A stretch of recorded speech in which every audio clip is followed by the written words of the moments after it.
সকল জাতিসত্তার সাংবিধানিক স্বীকৃতিটা চাই।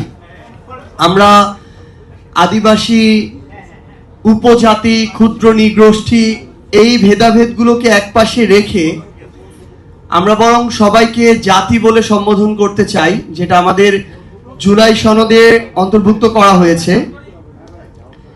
এটার জন্য আমাদের যে গোড়া, যেটা যে ৭২-এর সংবিধান, সেই জায়গার সংস্কারটা সবার আগে জরুরি। যেখানে ৬-এর ২-এ বলা রয়েছে যে আমরা এখনো বলা রয়েছে আমরা জাতি হিসেবে বাঙালি এবং নাগরিক হিসেবে বাংলাদেশি। তো জাতি হিসেবে আসলে আমরা সবাই তো বাঙালি না, এটাই তো সত্য।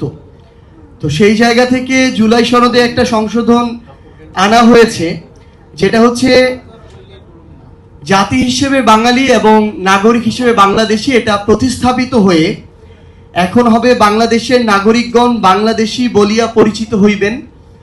আমরা চাই এই যে গণভোটের রায়ের মধ্য দিয়ে দ্রুত এই সংবিধানের সংস্কারগুলো বাস্তবায়ন হোক এবং আমরা এই যে বিভক্তি, এই বিভক্তিটা আর চাই না। বাঙালি অবাঙালির এই বিভক্তি চাই না।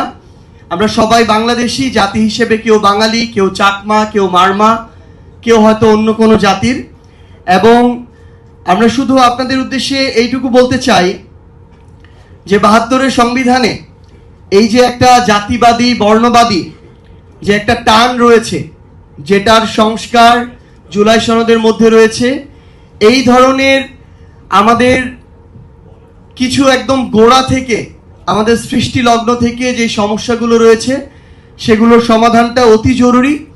এবং আমরা পাশাপাশি এটিও আমাদের জায়গা থেকে জানিয়ে রাখতে চাই যে আমাদের রাষ্ট্রীয় অখণ্ডতা এবং সার্বভৌমত্বের প্রশ্ন আমরা আনকম্প্রোমাইজিং। এই জায়গায় আমাদের এই যে সাংবিধানিক যে কাঠামো এবং আমাদের যে রাষ্ট্রীয় কাঠামো, এই জায়গাটাতে আমাদের যেমন এই সমস্যাগুলো আমাদের আছে, আবার একই সাথে সমাধানও আছে।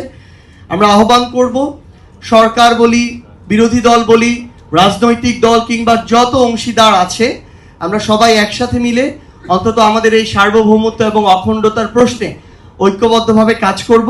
এইটুকু যদি আমরা করতে পারি তাহলে এই ধরনের সমস্যাগুলো আমরা নিজেরাই সমাধান করে ফেলতে পারবো। সবাইকে অনেক ধন্যবাদ।